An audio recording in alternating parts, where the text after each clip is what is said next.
Merci et bienvenue à cette première journée du Business Booster Forum organisé par CCI France International. Aujourd'hui, vous êtes sur le webinaire Amérique latine. Vous êtes sûrement, beaucoup d'entre vous, intéressés par l'Amérique latine, déjà implantés ou vous souhaitez peut-être vous internationaliser vers l'un de nos pays en Amérique latine. Aujourd'hui, nous vous proposons, à travers ce webinaire, de connaître les perspectives d'Amérique latine post-Covid. Et aujourd'hui, nous sommes ravis de vous avoir si nombreux pour vous aider dans votre démarche. Nous avons invité divers experts pour échanger avec vous durant 7 heures. Aujourd'hui, je suis accompagnée de Thomas Plisson, directeur général de la CCI franco-dominicaine, qui animera avec moi ce panel. Je suis Agère Najar, je suis la directrice générale de la Chambre de commerce franco-mexicaine basée à Mexico. Aujourd'hui, nous avons divers experts qui vous accompagnent pour ce panel et nous allons vous les présenter avant de commencer. Nous avons Hello, on n'entend pas. J'entends pas. Bizarre. Moi, ça va. Tout le monde m'entend? Oui, ça va pour moi. Super. Oui, c'est bon aussi. Ouais. Très bien. Donc, Augusto Félix qui nous accompagne, qui est le CEO de Decathlon Colombia. Donc, Augusto, bienvenue, merci de nous accompagner. Augusto est actuellement CEO de Decathlon en Colombie, filiale qu'il a créée en juillet 2015. Il compte plus de 24 ans dans le groupe Decathlon, où il a exercé plusieurs fonctions en retail, mais aussi en supply et conception dans divers filiales. Il est passionné du sport et aujourd'hui pratique la course à pied et plus particulièrement les courses de fond de 10 km au marathon. Augusto est diplômé de l'INSEC. Merci Augusto de nous accompagner aujourd'hui. Merci pour l'invitation. Bonjour à tous. Nous avons également Julien Rousselet, Managing Director LATAM de Palo IT. Donc, Julien est diplômé de l'Université Paris 9 Dauphine. Depuis plus de 15 ans, il a travaillé dans diverses multinationales comme Alcatel, Thales, où il était chargé du Mexique, du Brésil. Et depuis quelques années, il s'est uni à Palo IT pour aider les entreprises dans leur transformation digitale. Il est passionné par la technologie et son impact sur la société. Il a été le fondateur de la French Tech au Mexique, écosystème qui cherche à promouvoir les échanges entre les startups françaises et mexicaines. Bonjour Julien, merci de nous accompagner aujourd'hui sur ce webinaire. Bonjour Agère, merci pour l'invitation. Je laisse Thomas du coup présenter nos 3 autres experts qui nous accompagnent aujourd'hui. Merci Agère. Donc, je suis Thomas Plisson, le directeur de la Chambre de commerce franco-dominicaine. Donc, nous accompagne également aujourd'hui Sandra Pessini, qui est directrice communication de Ipsos Brésil. Sandra a plus de 20 ans d'expérience en marketing et communication dans les études, le conseil, la formation et le commerce. Elle a un MBA de l'Université de l'Oregon aux États-Unis et un 2S CAF de l'ESC Clermont-Ferrand. Avant de rejoindre Ipsos au Brésil comme directrice de communication et membre du board il y a 7 ans, Sandra a créé l'entreprise Lista Perfeita, une marketplace de listes de mariage au Brésil. En Europe, Sandra a également géré notamment le marketing de Crotamer International, un groupe de formation et conseil pour l'Europe du Sud. Nous accompagne aujourd'hui également Feliciano Almeida, qui est le CEO de Michelin Mexique, Amérique centrale et Caraïbes depuis 2018. Il est ingénieur mécanique de l'Université fédérale de Paraná au Brésil et possède un MBA de l'Université de Rio de Janeiro. Avant le Mexique, il était en poste chez Michelin en Hongrie et également chez Michelin, donc au siège en France à Clermont-Ferrand. Il a également été directeur du recrutement global. Nous accompagne également Joan Jacinti, qui est président du groupe Sofratesa, qui est une société franco-dominicaine qui a compétence sur toute l'Amérique latine et qui est spécialisée en infrastructures, notamment de transport urbain, aéroportuaire et télécommunications.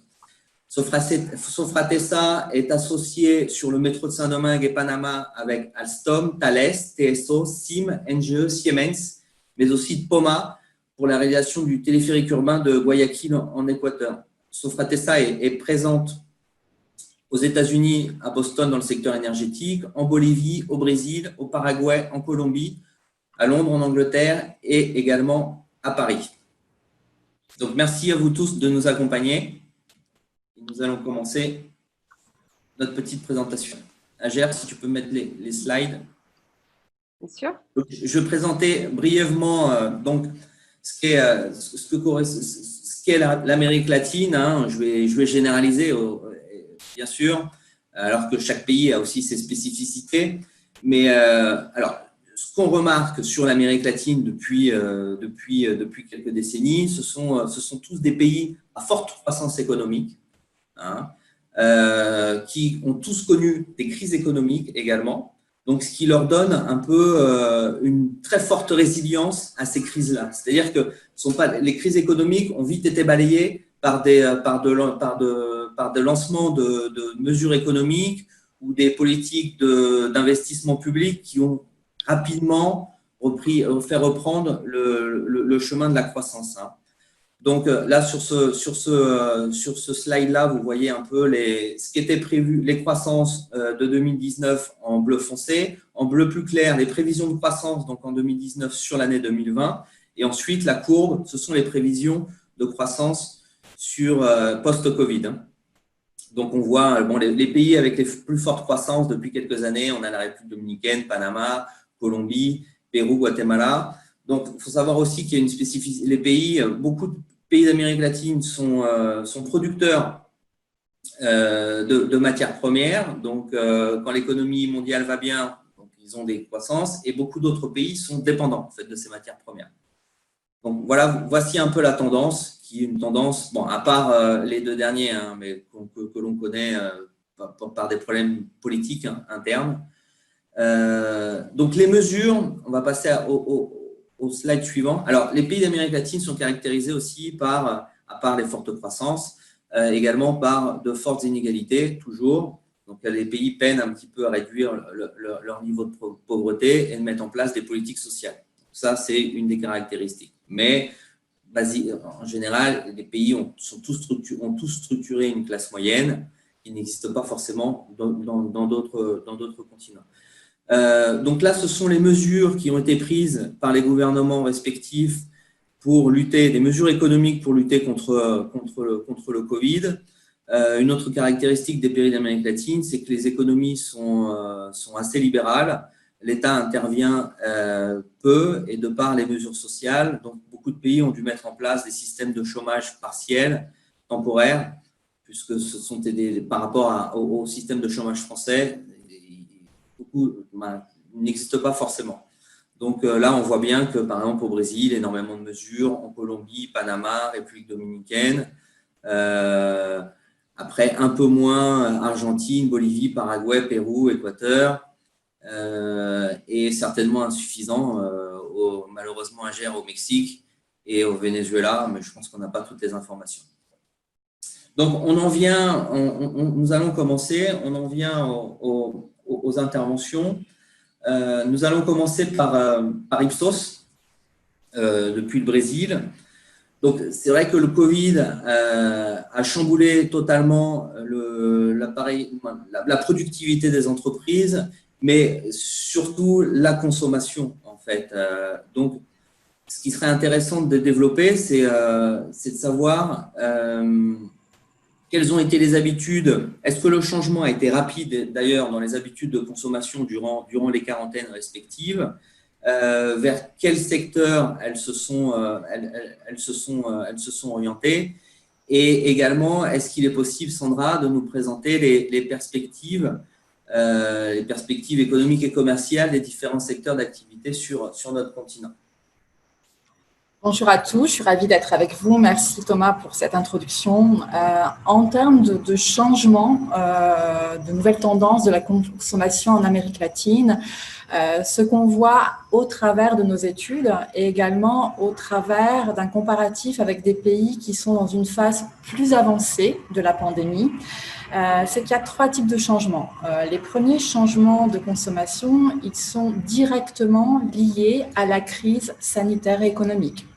Ensuite, on a un autre type de changement qui viennent d'une consolidation de manifestations de tendances émergentes. Et en fait, je dirais un troisième bloc pour la consécration de la technologie dans presque tous les domaines de notre vie.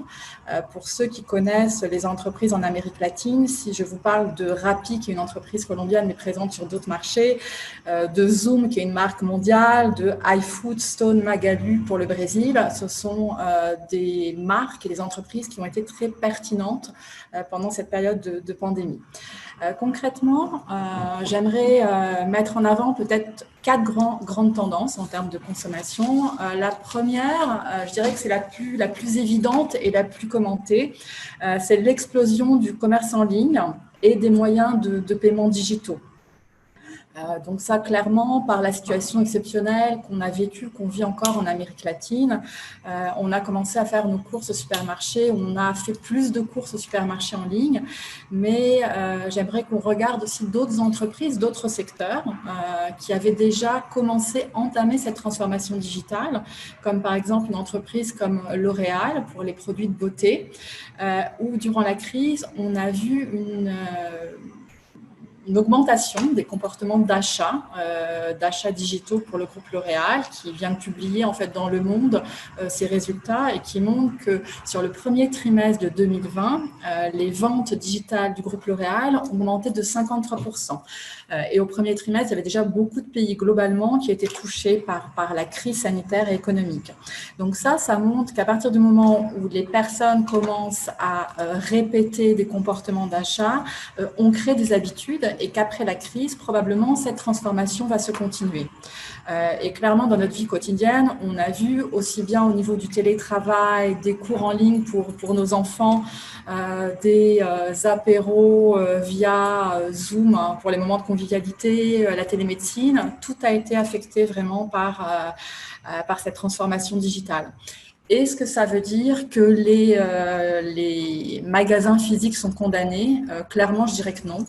On a fait une étude globale pour savoir quelle était la motivation des consommateurs lorsqu'ils allaient dans des boutiques, dans des magasins physiques. La moitié, exactement 49%, ont comme motivation principale la réalisation vraiment de l'achat. Donc, ils sont axés sur la tâche. Et pour eux, pour ces 50%, OK, le commerce en ligne va permettre la réalisation de cette tâche. Mais pour l'autre moitié, il y a d'autres motivations, comme par exemple la convivialité, l'aspect social, le divertissement, le côté de découverte, expérience. Et pour cette deuxième moitié de consommateurs, dès que le confinement va s'arrêter, on sait que ces consommateurs vont retourner dans les magasins physiques. Mais clairement, on a vu que les entreprises avec une transformation digitale bien avancée se sont sorties mieux de la crise que les autres dans cette période. Deuxième grande tendance, la resignification de la maison ou du foyer. Clairement, ça a été notre espace de vie pendant toute cette période de confinement, un lieu de travail, comme on l'a dit, d'études, mais aussi de divertissement. Pour certains, ce qui n'est malheureusement pas mon cas, ça s'est transformé en club de gym, puisque certains d'entre vous ont pratiqué des sports à la maison. Et ça a été une bulle de sécurité pendant la pandémie. Un exemple, au Brésil, il y a un peu plus de 2 semaines, je crois, les magasins Leroy Merlin ont rouvert. Et j'ai vu des photos, Leroy Merlin est un des clients d'Ipsos, donc on est très content avec ça, mais j'ai vu des photos de magasins pleins à craquer avec de longues queues pour les caisses. Donc ça veut dire que oui, il y a une importance de la maison et de l'univers de la maison. La troisième grande tendance que j'aimerais commenter aujourd'hui, c'est la recherche de sécurité. Elle est tout à fait compréhensible dans le contexte et elle a impacté de manière très positive certains secteurs et catégories. Je pense par exemple aux produits d'hygiène, de nettoyage. Mais avec la réouverture graduelle des activités dans les pays d'Amérique latine, il va y avoir d'autres peurs, d'autres appréhensions qui vont surgir. Pensez par exemple au moment de revenir sur votre lieu de travail, est-ce que vous êtes à l'aise pour prendre les transports collectifs ou si vous avez la possibilité d'avoir une voiture individuelle, vous allez peut-être privilégier cette voiture individuelle. Et cette recherche de sécurité, on sait qu'elle va impacter sur les mois qui viennent aussi d'autres secteurs d'activité. On peut penser en matière d'assurance maladie, assurance santé, le secteur des assurances de manière générale, les produits d'épargne. On parle beaucoup de comment améliorer notre situation, notre résistance immunitaire. Donc, ça peut impacter aussi qui vend des vitamines, des suppléments ou des repas plus sains, une nourriture plus équilibrée. Et je dirais comme quatrième tendance, maintenant, une consommation plus rationnelle et plus réfléchie. Pour trois motifs. Le premier motif, c'est le plus évident. On l'a dit, la crise sanitaire a été accompagnée d'une crise économique dans tous les pays de l'Amérique latine. Donc, clairement, il y a beaucoup de personnes qui ont perdu leur travail ou qui ont vu leurs revenus réduits. Ceci a un impact direct sur leur consommation. La deuxième raison, c'est que le commerce en ligne, il facilite beaucoup la comparaison des prix. En 2 clics, vous arrivez à voir dans quel magasin ça va être moins cher. Donc, ça facilite beaucoup une consommation plus rationnelle. Et la troisième raison, c'est que cette période a aussi engendré une réflexion sur qu'est-ce qui est essentiel, qu'est-ce qui est superflu pour nous. Cette dernière raison, pour moi, c'est la plus faible parmi les deux autres raisons, parce qu'en fait, elle a à voir sur un changement de valeurs. Et on sait que les valeurs, elles dépendent de chacun d'entre nous, des valeurs individuelles, et elles sont beaucoup plus lentes à changer que des comportements. Donc, ce qui change le plus rapidement, ce sont les comportements. Ensuite, une répétition de comportements, ça crée une habitude.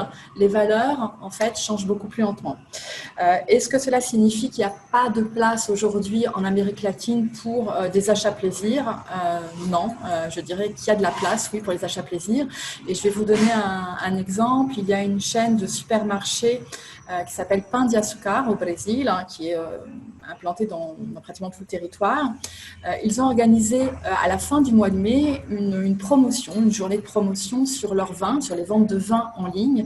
Ils ont vendu pendant ce samedi, en une seule journée, l'équivalent à 25% des ventes en vin de l'année 2019.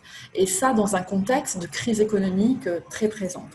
Donc voilà, en bref, j'espère avoir répondu à votre question, Thomas, quelques grandes tendances que nous voyons. Très bien, merci. Oui, merci Sandra. Alors du coup, par rapport à ces différentes 4 tendances que nous a mentionnées Sandra, l'explosion du commerce interne, du commerce en ligne, la resignification de la maison, la consommation plus rationnelle et plus réfléchie. D'un point de vue de Decathlon à Augusto, est-ce que vous confirmez également ces tendances à la consommation? Est-ce que vous avez identifié de nouvelles tendances, de nouvelles opportunités? Quel a été l'impact des ventes en ligne sur le business de Decathlon? Oui, donc effectivement, comme le disait Sandra, de nouvelles habitudes se sont mises en place. On a vu une accélération des tendances, notamment dans l'e-commerce, qui jusqu'à présent, en tout cas pour notre secteur, le secteur du retail et le secteur du sport, restait assez anecdotique et qui, pendant la quarantaine, évidemment, on a vu se multiplier les demandes de livraison. Et notre site Internet a explosé, on a fait x10 en plein milieu de la quarantaine, lorsque effectivement nos magasins étaient fermés et que finalement ces besoins fondamentaux d'exercer une activité physique se sont traduits par une recherche de produits pour pouvoir transformer son appartement, comme disait Sandra, en gymnase. Évidemment, on a dû s'adapter. On n'était pas préparé à ça parce que jusqu'à présent, on était plutôt sur une tendance à voir évoluer le secteur de Internet entre plus 30 et plus 40%, on n'était pas préparé à faire x10. Donc, un peu compliqué, je ne vous le cache pas, parce qu'avec des protocoles de biosécurité, avec des collaborateurs qui étaient plutôt enfermés chez eux, avec un transport aussi du dernier kilomètre qui était un peu paralysé, avec des transports interrégions qui étaient un peu fermés, ben, ça n'a pas été évident. Mais la réalité est, là aussi c'est une grande force de l'Amérique latine et en tout cas de la Colombie, une grande capacité à s'adapter et y voir des opportunités. Donc on a vu effectivement des entreprises, des petites entreprises de transport se structurer et puis progresser et finalement s'adapter avec les besoins non seulement de transport de produits, on va dire, plutôt de première nécessité comme de la nourriture, comme des repas, mais aussi pour le transport de vélos, de machines de fitness, d'home trainers, de poids, de kits de fitness qui n'étaient pas forcément aujourd'hui bien structurés. Donc, effectivement, pour nous, on a vécu ce changement de manière assez brutale parce qu'il n'y a aucun commerce qui est capable d'absorber une accélération telle. Un petit moment de flottement aussi, où par moment, on n'était plus en mesure de pouvoir fournir les produits qui étaient demandés par nos clients. On a dû fermer notre site Internet. Et puis, petit à petit, en quelques jours, finalement, on a découvert une capacité d'adaptation des entreprises colombiennes qui a fait qu'on a pu récupérer non seulement tout notre retard en termes de livraison, mais aussi finalement pouvoir adapter notre site Internet et améliorer notre service. C'est quelque chose d'assez brutal parce qu'effectivement, jusqu'à présent, nous, dans nos perspectives, comme dans tous les pays, évidemment, on avait anticipé cette augmentation de besoins d'omnicanalité et de besoins de livraison par Internet, mais il est vrai que pour plein de raisons, de méfiance, aussi de manque d'habitude aussi d'acheter en ligne, cette croissance, on l'avait plutôt planifiée, on va dire, de manière plus progressive. Ce qu'on s'aperçoit aussi depuis que nos magasins ont rouvert, parce que nos magasins ont rouvert il y a quelques semaines, on va dire de manière un peu plus normale, on s'aperçoit que cette demande de besoin via Internet reste très forte. On n'est plus au même niveau, on est plutôt redescendu, mais on est toujours à x5. Si on compare un petit peu notre tendance de chiffre d'affaires réalisé sur Internet d'avant le confinement et que l'on compare avec ce que l'on réalise aujourd'hui, on est encore à x5. Et on pense que ça va continuer. Ça va continuer parce que les clients là, se sont aventurés, ont pris confiance dans cette facilité que leur apportent finalement ces achats par Internet. Ils ont pris confiance aussi dans les systèmes de paiement parce que les plateformes également sont de plus en plus, donnent de plus en plus de sécurité. Et donc, nous, on pense réellement que qu'il va y avoir une cohabitation entre ces magasins qui sont des lieux de vie. Et le disait là encore Sandra, je confirme tout à fait qu'ici en Colombie, les centres commerciaux, les magasins, ce sont des moments de déplacement en famille, ce sont des centres-villes où les gens viennent se promener.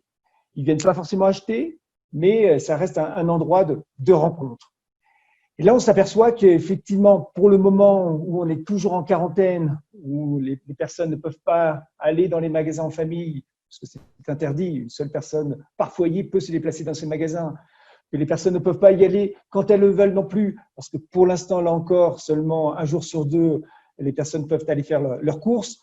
Eh bien, effectivement, donc de manière un peu naturelle, nos clients nous sollicitent au travers d'Internet, mais on sent parce que ça fait 5 ans que je vis la Colombie, on sent que les magasins vont retrouver petit à petit leur fonction de point de rencontre, de visite, de déplacement aussi. Et il y aura cette cohabitation qui va certainement continuer. Dans les opportunités, on a senti que ça reste encore un peu difficile de pouvoir assurer de manière fiable, de manière propre, tous ces transports du dernier kilomètre. Il y a plein d'entreprises, on parlait de Rappi tout à l'heure, il y en a d'autres qui se sont créées, qui voient ces opportunités. On voit énormément de plateformes également qui sont en train de s'installer et qui visent à donner cette confiance qu'ont besoin les clients. Et là, je crois que ces tendances-là vont rester réellement très structurellement mises en place, même après le le Covid-19. Alors, peut-être juste une question, Augusto. Est-ce que aujourd'hui, Decathlon est présent au Brésil, au Chili, en Colombie, au Mexique? Est-ce que Decathlon va poursuivre ses implantations sur l'Amérique latine? Alors oui, on est présent effectivement au Brésil depuis plusieurs années. On a une quarantaine de magasins. Au Mexique, depuis également 5 ans, on a une douzaine de magasins. Au Chili, depuis 3 ans avec 3 magasins. Et en Colombie, on a ouvert en février 2017, donc depuis un peu plus de 3 ans et demi, avec 7 magasins. On a réussi à ouvrir notre 7e magasin le 1er juin, donc en plein déconfinement. Donc, on souhaite bien entendu nous accompagner ce besoin d'activité physique dans ces pays où le sport est important. Je vais parler plus de la Colombie, qui est un pays que je connais mieux. Ici, le sport fait partie de la vie. On sent que même si les infrastructures sportives n'ont pas rouvert, les gens font du sport, ils font du vélo, ils font de la course à pied, ils font du vélo non seulement pour se déplacer, parce que c'est un mode de transport très, très commun dans plusieurs villes de Colombie, notamment Bogota. À Bogota, c'est plus d'1 million de personnes qui utilisent le vélo pour aller travailler. C'est une des capitales où il y a plus de cycloroutes, c'est-à-dire de pistes cyclables permanentes qui permettent effectivement de pouvoir se déplacer d'un point A à un point B de manière rapide, de manière écolo, de manière économique aussi. Et notamment à Bogota, où il n'y a pas encore de métro, il est lancé, je pense que cette fois-ci, bien lancé, on devrait pouvoir l'avoir d'ici quelques années. Donc c'est un mode de transport aussi beaucoup plus sûr qui permet effectivement de ne pas être dans une densification où la propagation du virus pourrait être plus favorisée. Et nous, on voit, bien entendu, là aussi depuis quelques semaines, que nos ventes de vélos explosaient. Nos ventes également de patins, de rollers, de patinettes, qui sont des modes de transport alternatifs et qui sont réellement bien adaptés dans ce type de ville, non seulement pour des raisons de praticité, de commodité, de coût, mais aussi de sécurité. Merci beaucoup. Merci. Très bien, merci. Donc, on a vu sur les interventions précédentes, justement, la consécration des technologies un peu dans les pays présentés et sur le continent. C'est vrai que ça, c'est aussi une des caractéristiques au niveau technologique. L'Amérique latine a toujours fait des bons en avant extraordinaires, sans technologie intermédiaire de test, en fait. On adopte sur les transitions numériques systématiquement la dernière technologie de masse. Donc, une petite question pour Palo IT de Mexico. Donc, est-ce que le continent avait déjà commencé sa transition digitale dans des proportions acceptables? Est-ce que ça va le précipiter? Est-ce que ça va permettre de pérenniser la transition digitale de tous les pays? Également, savoir si le niveau des infrastructures technologiques, la cybersécurité, par exemple, sont suffisants pour y parvenir. Les technologies installées sont suffisantes pour réaliser cette transition-là, et de savoir dans le temps, dans quel secteur les entreprises françaises de technologie peuvent rencontrer des opportunités. On a parlé de l'e-commerce tout à l'heure, mais est-ce que dans les fintech ou dans des services plus globaux ou plus ponctuels, et spécifiquement sur la technologie, donc, Julien, est-ce que pour répondre à ces questions? Merci Thomas, excusez-moi, j'allumais mon micro. Alors, effectivement, il y a plusieurs questions sur le niveau de digitalisation de l'Amérique latine. Effectivement, l'Amérique latine est en retard au niveau de la digitalisation. Alors après ça, il y a des grandes différences entre les pays. Par exemple, sur l'e-commerce, le Brésil est 2-3 fois plus avancé que le Mexique, qui sont quand même les deux grands pays d'Amérique latine. Nous, par exemple, donc Palo IT, on a décidé d'ouvrir d'abord au Mexique en 2016. Donc personnellement, moi, j'ai habité au Mexique, au Brésil, j'ai regardé. Et on a vu une grosse opportunité au Mexique, puisque le Mexique est quand même pas mal en retard par rapport au Brésil et à l'Argentine. Et on pensait déjà avant cette crise que le Mexique allait rentrer de plein pied dans sa transformation digitale sous 3-4 ans. Et c'est ce qui est en train de se passer, hein.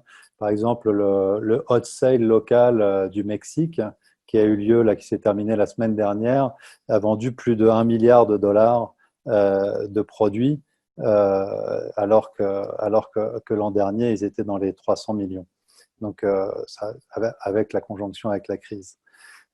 Donc, il y a vraiment des grandes différences entre les pays, mais tous les pays, comme partout dans le monde, hein, évoluent vers leur transformation digitale. Alors, effectivement, cette crise est forcément un gros accélérateur. D'abord par l'e-commerce, hein, dont on parlait Augusto et Sandra. Ça, c'est évident que tout le monde, que ce soit les plus petits ou les plus gros, hein, on voit des tout petits commerces qui se lancent sur l'e-commerce très facilement en utilisant des outils comme WhatsApp et des modèles assez proches de Rappi. Je parle d'une petite boulangerie de quartier jusqu'aux plus grosses sociétés. Donc effectivement, il y a une capacité d'adaptation très forte. Mais en fait, ce n'est pas que l'e-commerce, puisque toutes les entreprises, et notamment les grandes, ont été très touchées et doivent vendre, mais doivent aussi livrer leurs produits, les fabriquer dans un contexte compliqué. Donc on travaille avec pas mal de grandes entreprises. Donc on parle depuis très longtemps de l'industrie 4.0, mais qui avait quand même du mal à décoller. La plupart des usines de fabrication avaient un niveau de digitalisation assez bas. Et donc ça, on pense que sur 18 mois, le marché va prendre 5 ans d'avance en innovation. Il va innover autant qu'en 5 ans, en 18 mois. Donc ça génère beaucoup d'opportunités. Augusto a parlé des moyens de paiement, c'est un sujet très intéressant. Il faut savoir qu'en Amérique latine, il y a une fraude très élevée hein, sur les cartes de crédit. On travaille avec des clients, pour vous donner des exemples, il y a des banques qui se rendent compte que les transactions de compte à compte ont beaucoup augmenté dans cette période et donc perdent hein, une source de revenus qui est la commission qui est prise sur les cartes hein, entre Visa et les banques. Et donc cherchent à implémenter des nouveaux systèmes d'e-commerce à mettre en place très rapidement avec des systèmes de transfert sécurisés, un peu comme l'a fait un acteur comme Mercado Libre. Il y a quand même déjà pas mal de temps avec Mercado Pago, donc qui assure à l'acheteur que l'argent est pris vraiment au moment une fois qu'il a été livré. Donc il y a un thème de confiance important avec de grosses opportunités sur cette partie-là. J'aimerais bien juste montrer quelques exemples hein, de manière générale qu'on voit un peu partout. Des entreprises, alors les entreprises qui étaient déjà omnichannel ont forcément tiré leur carte du jeu très rapidement en privilégiant la partie digitale.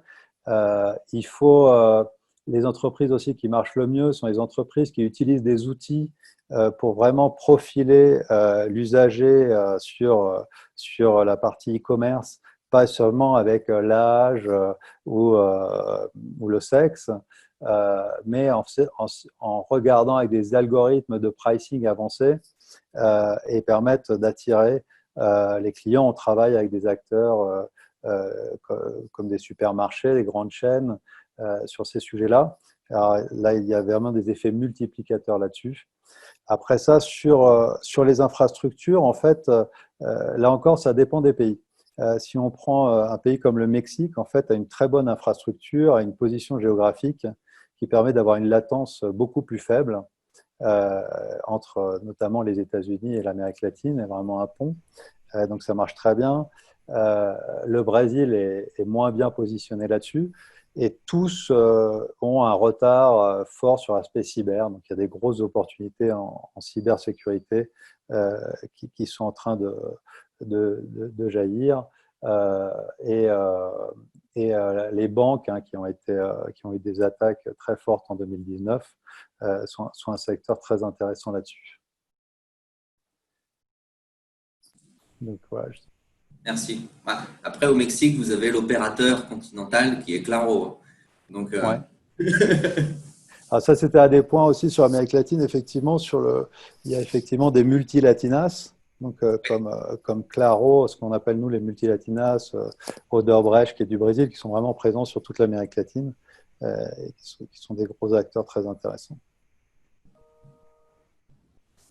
Sur les fournisseurs d'accès français en Amérique latine, c'était très timide. Bon, à l'époque, Claro, qui est la société de télécommunications mexicaine, qui appartenait à France Télécom il y a une vingtaine d'années. Et nous, en République dominicaine, on a eu Orange et on a actuellement Altis. Oui, en Amérique latine, pas très présent. Ouais. Après ça, sur une autre partie de votre question qui était sur les fintech, donc là, il y a vraiment énormément d'opportunités. On travaille avec avec plusieurs startups. Je vais donner un exemple, Yofio, qui est une startup qui fait un crédit récurrent par semaine envers ce qu'on appelle au Mexique les changarros, qui sont vraiment les petits kiosques qui vendent du Coca-Cola, de l'eau, des chewing-gums, des chips, qui est une grosse... C'est à peu près 230 milliards de dollars de vente de produits par an en Amérique latine, qui sont présents dans tout. Donc, il y a vraiment des acteurs qui mettent en place. Donc là, par exemple, c'est une app mobile où les consommateurs peuvent la télécharger et ont automatiquement à peu près 12 dollars sur le compte. Et avec cet argent, vont acheter dans ces petits kiosques et remboursent leurs prêts toutes les semaines dans ces chaînes de kiosques. Non ? Et donc, qui a été lancé en décembre, par exemple, cette application. Aujourd'hui, au Mexique, il compte à peu près 2000 usagers. Bon, alors là, pour le coup, la crise les a touchés. Mais donc, il y a plein de business models qui sont en train de se créer au niveau du financement à la consommation, puisqu'il y a une grosse partie de la population qui n'est pas bancarisée et qui n'a pas accès du tout à ces termes de financement. Donc, c'est vraiment foisonnant. Par exemple, sur la ville de Mexico, il y a plus de 300 startups et la moitié sont des fintech.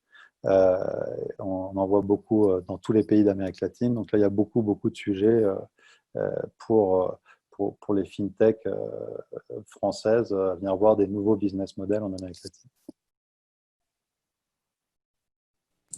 Merci bien. Alors, c'est vrai qu'on a beaucoup parlé du commerce, du consommateur, du commerce électronique, mais il est important de savoir que beaucoup d'industries françaises sont implantées en Amérique latine. C'est le cas de Michelin. Et du coup, Feliciano, on aimerait savoir, vous, en tant que fabricant et distributeur, quels sont les atouts de l'Amérique latine pour produire, pour s'approvisionner et distribuer ses produits. Merci, Ager. Bonjour à toutes et tous. Oui, à Michelin, Amérique centrale, nous sommes en 34 pays dans la région et le Mexique, c'est les pays plus gros. En parlant de la partie de production, c'est vrai qu'on parle de Mexique.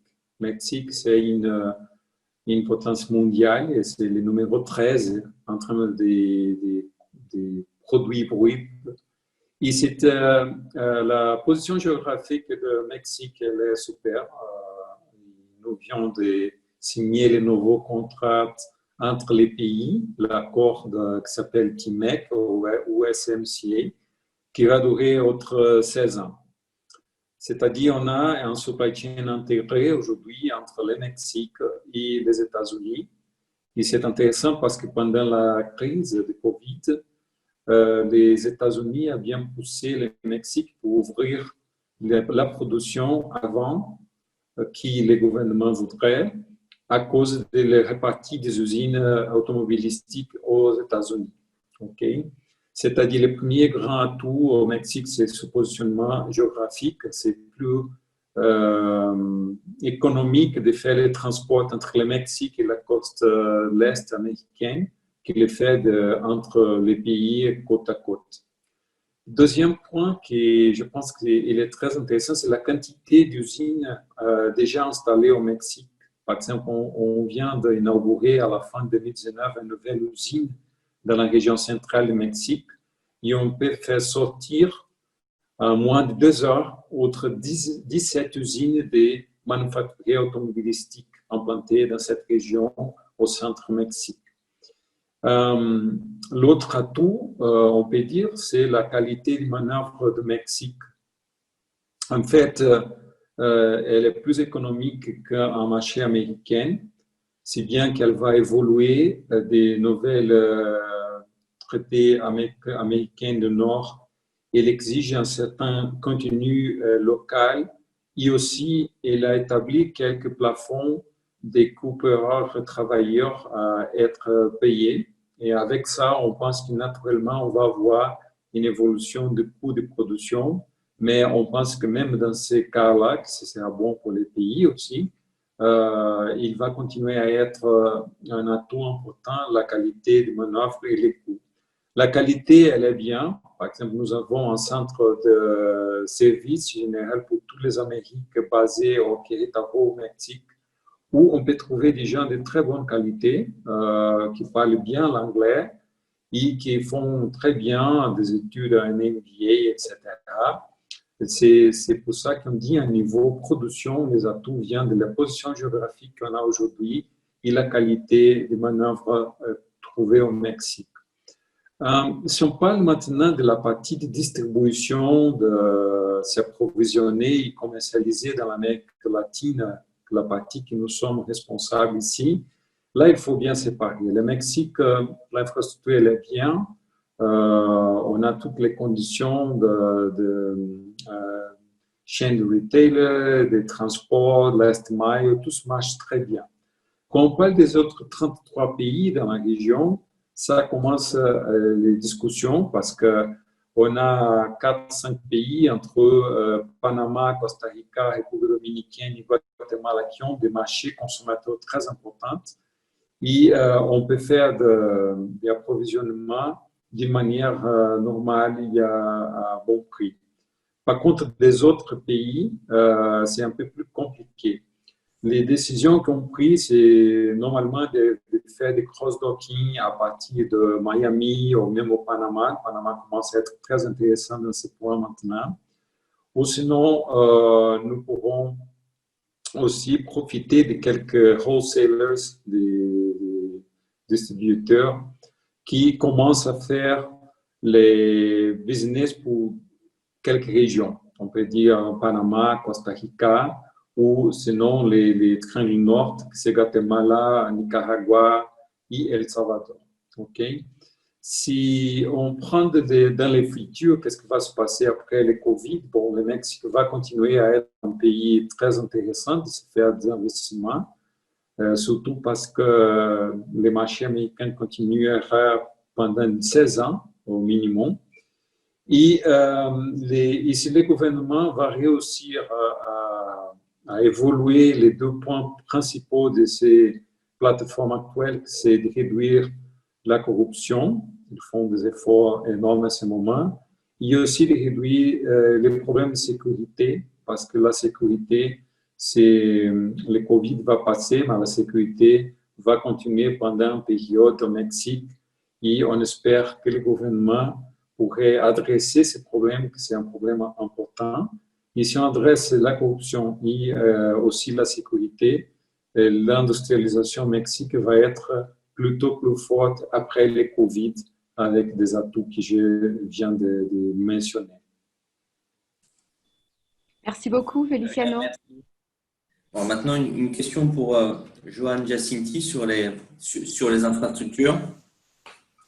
Donc, Johan, qui travaille dans plusieurs pays d'Amérique latine, en termes, quelles sont les opportunités en Amérique latine sur les innovations industrielles françaises, notamment en termes de transport urbain et de télécommunications, puisque tu travailles aussi tu suis des projets dans ce secteur-là.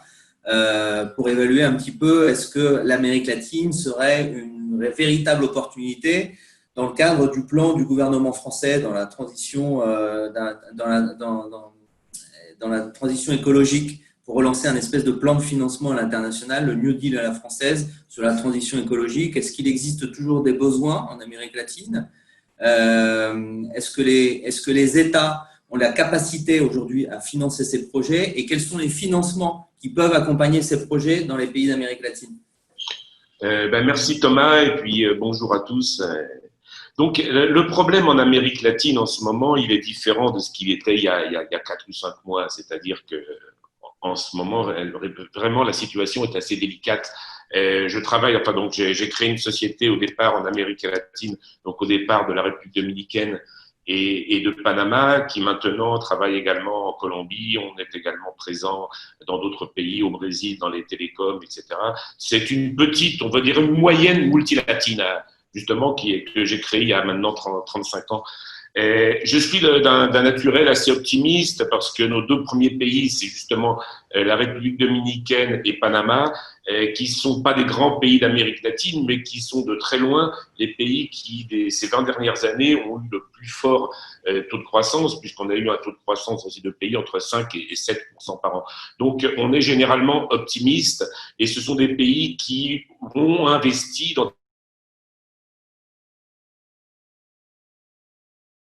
des systèmes de transit et donc en général beaucoup d'optimisme. Maintenant, en ce moment, je peux vous le dire clairement, très pessimiste sur le futur à court terme et même moyen terme de l'Amérique latine et donc au niveau des financements qu'il peut y avoir et au niveau des ressources qu'ils peuvent avoir pour répondre à leurs besoins. Alors le besoin en Amérique latine est énorme en transport public notamment.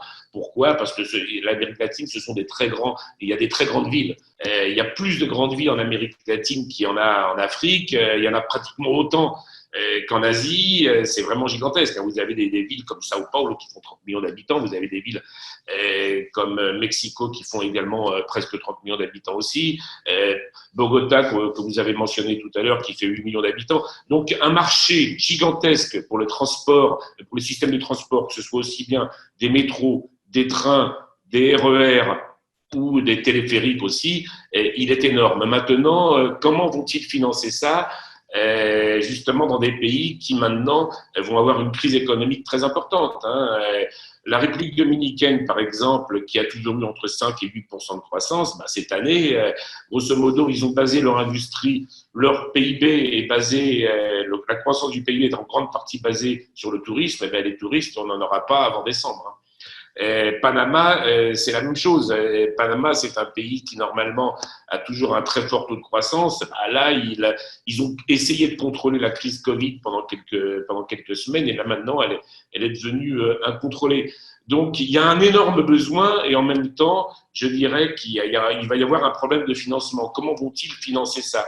Vous savez également que l'Amérique latine, il y a beaucoup d'institutions bilatérales et multilatérales, il y a le Mercosur, il y a tout ce que vous voulez, mais à la différence de l'Europe, ce ne sont pas des institutions qui financent quoi que ce soit. C'est-à-dire que ce sont des institutions plutôt politiques, mais elles ne sont pas économiques.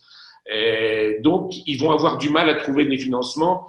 Et le moyen de financement le plus classique qu'en Amérique latine, c'est d'émettre des obligations donc, sur le marché international. Et donc, ces obligations, maintenant, il est évident que dans les prochaines années, elles vont être beaucoup plus chères qu'elles étaient avant. Sinon, vous avez également donc l'AFD. Alors, effectivement, on parle beaucoup de l'AFD au niveau des projets français. Le problème, c'est que l'AFD est, entre guillemets, déliée des intérêts, je dirais, carrés de l'industrie française. Ils se gèrent comme une multilatérale, donc ils exigent des appels d'offres qui n'aident pas obligatoirement les sociétés françaises. Vous avez également les prêts RPE traditionnels de Bercy. Vous avez également des crédits acheteurs. Mais là, on pense également qu'il va y avoir quelques problèmes à court terme. Donc, beaucoup de besoins et finalement très peu d'argent pour financer ces gros projets. Alors, il y a également un autre problème. Moi, j'ai travaillé beaucoup au départ. Donc, la facilité que j'avais créée au départ, c'était la concession des aéroports de République dominicaine, Aérodome, avec sa maintenance, etc. On connaît bien un peu l'aéronautique. En aéronautique, on vous dit qu'il n'y a jamais d'accident s'il n'y a pas 3 causes en même temps. Une seule cause ne crée jamais un accident grave, une catastrophe.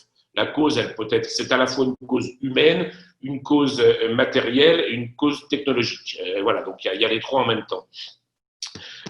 Pour le Covid, donc on va dire que le Covid est une cause, mais si au Covid, vous rajoutez également une crise sociale, comme il y en a eu beaucoup en Amérique latine depuis un an ou deux, et surtout pas que la crise sociale, mais également un changement politique, c'est-à-dire des élections, ou alors un changement de parti important, si vous mettez les trois à la fois, ça peut être catastrophique. Donc, on pense qu'il y a certains pays qui vont rentrer dans une crise très très grave où ils ne pourront plus rien acheter au niveau des infrastructures. Alors bien entendu, au niveau micro, ils pourront toujours acheter des équipements sportifs, ils pourront toujours acheter ça. Mais au niveau macro, est-ce qu'ils pourront suivre leur plan stratégique donc de transport en commun, leur plan stratégique dans le domaine des télécoms, etc. J'en doute fort. Alors donc, mon optimisme habituel comme entrepreneur s'est un peu transformé depuis quelque temps en pessimisme. Et je vous invite à regarder parmi les pays d'Amérique latine ceux qui ont ces trois choses en même temps, c'est-à-dire bon, le Covid, bon, tout le monde là, changement politique récent, donc des élections bientôt, ou alors des élections qui ont eu lieu il y a un an ou deux, mais qui ont fait venir peut-être un peu de populisme, etc., et qui souffrent d'une crise sociale habituelle. Je vous invite à regarder quels sont ces pays-là, et vous verrez quels sont les pays qui vont rentrer dans une crise très très grave. Voilà, donc ça c'est un peu ma préoccupation. L'autre préoccupation également à ce niveau-là, c'est que l'Amérique latine est un pays où en général, même les pays les plus développés d'Amérique latine ont entre 20 et 30% d'emplois informels. Ces emplois informels, ils ne sont pas dans les statistiques. C'est-à-dire que quand vous pensez chômage partiel, où on leur paye quelque chose quand même à leurs employés, on ne pense pas à ces gens-là. Et là, ces 20 ou 30% de personnes, ils sont en crise totale en ce moment parce qu'ils n'ont plus rien. Et donc, ils se déplacent quand même pour pouvoir gagner de l'argent dans leur emploi informel et ça augmente encore plus le Covid que ce qu'il n'était avant.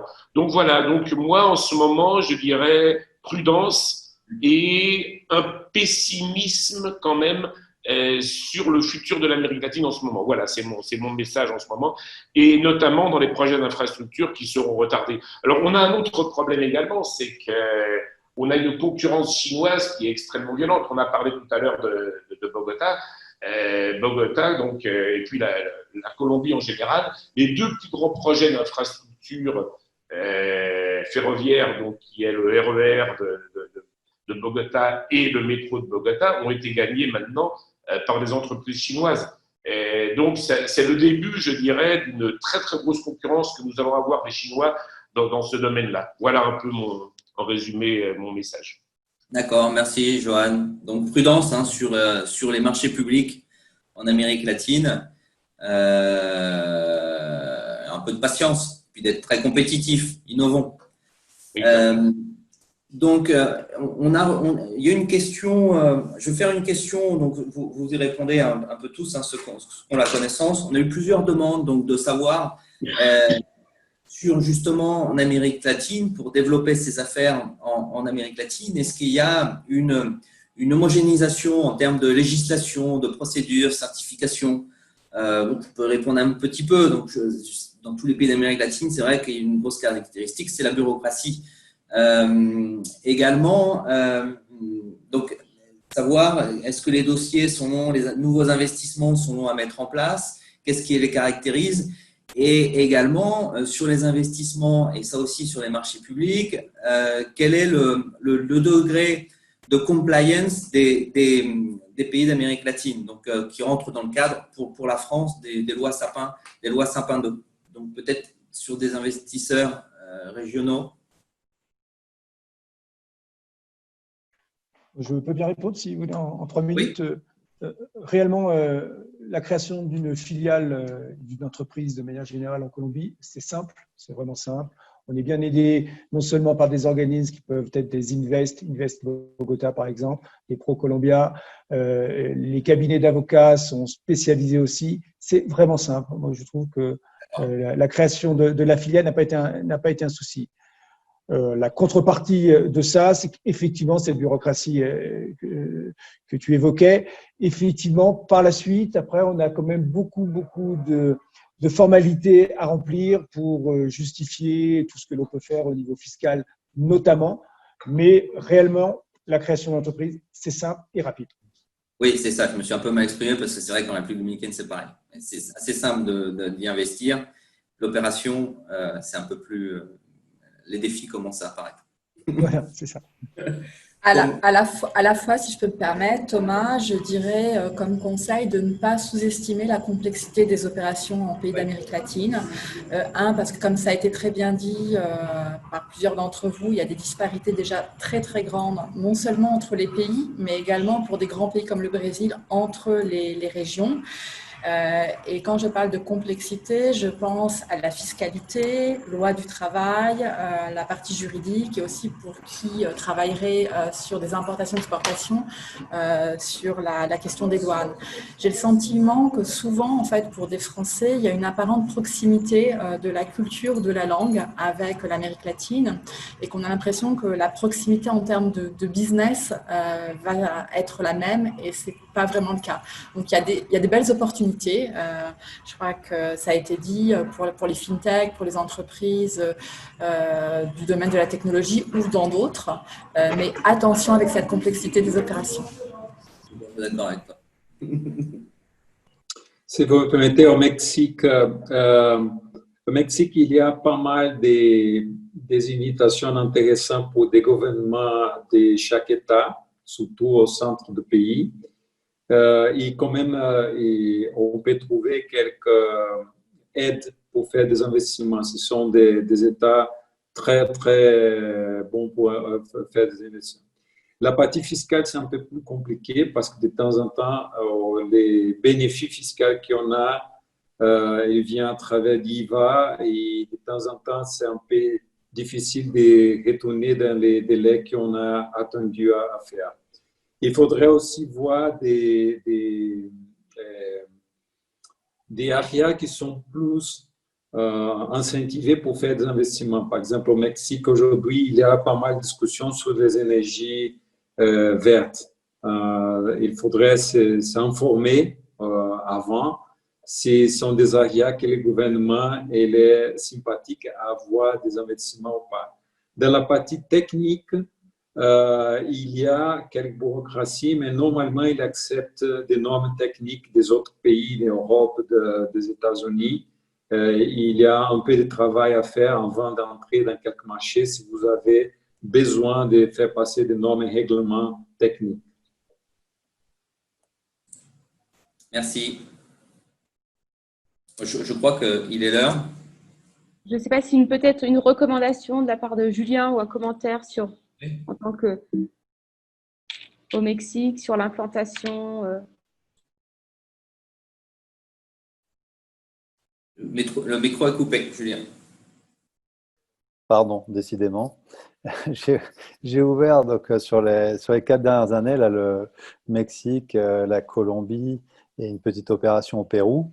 En tous les cas, sur ces pays-là, à chaque fois, c'était la même chose. Hein, effectivement, c'est d'avoir un cabinet d'avocat local qui sait comment faire. Ça coûte pas très cher, hein, environ entre 2 et 4 000 $ l'ouverture d'un bureau.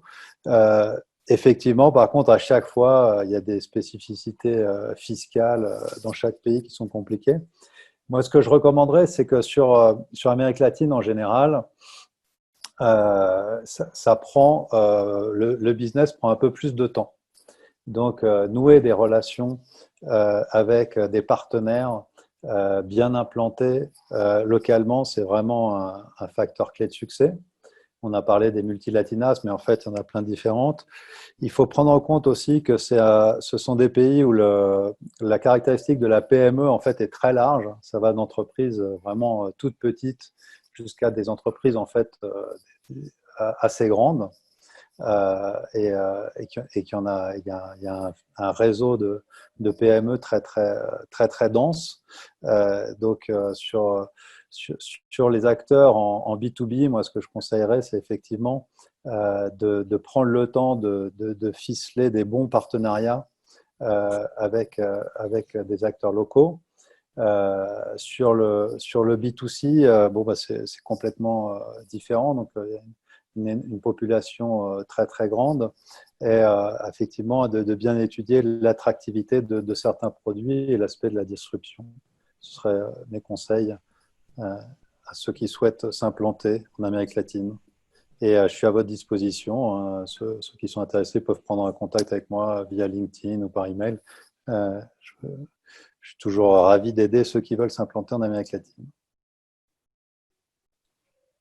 Merci Julien. Alors peut-être pour petit mot de conclusion, il est déjà pratiquement 10h07. Donc un mot de conclusion sur ces différentes interventions. Donc des opportunités, de nouvelles opportunités avec le commerce électronique, quelques difficultés, être patient pour tous les projets d'infrastructure sur l'Amérique latine, mais aussi un point important, si vous êtes intéressé par nos marchés, c'est d'être bien accompagné, autant sur le partenariat, sur les experts pour une création, une implantation. Et pour cela, le réseau des CCI françaises est présent en Amérique latine. Nous sommes plus de 15 CCI présentes déjà depuis plusieurs années au Mexique, et nous pouvons vous aider sur différentes étapes. Une étape d'information avec des diagnostics marché, des études de marché, des learning expeditions, mais aussi sur toute l'étape de prospection, des tests sur offre, des contacts clés, des missions de prospection, l'exposition sur un salon, tous les services d'interprétation, de traduction.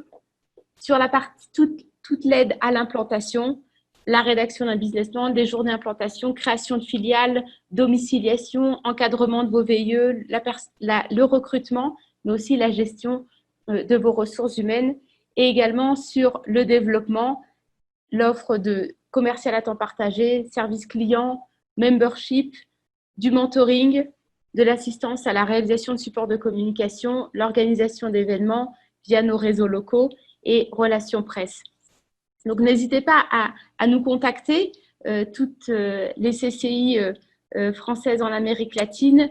Nous sommes présents sur ces différents pays mentionnés, mais également de nouveaux pays s'intègrent. L'Uruguay s'intègre prochainement dans notre réseau, et également, je crois qu'il n'est pas présent, notre pays Nicaragua aussi, le Nicaragua, qui s'intègre. Donc, n'hésitez pas à nous contacter sur le site CCI France International, où là, vous trouverez tous les contacts, toutes les offres de services et l'appui que nous pouvons vous offrir sur le continent. Merci à nos différents intervenants de nous avoir accompagnés aujourd'hui, ce matin, pour cette heure sur l'Amérique latine, et d'avoir pu échanger. Merci à tous nos participants d'avoir été présents aujourd'hui. La vidéo, le webinaire a été enregistré et sera disponible sur le réseau, sur le site de CCI France International, et nous restons à votre disposition. Thomas, je te laisse aussi pour faire un petit mot de terme de clôture. Exercice à répéter. Exactement. Merci à tous pour votre temps, et très belle journée pour ceux qui sont en Amérique latine, et bonne soirée à notre en France. Merci à tous. Merci, au revoir. Merci, au revoir.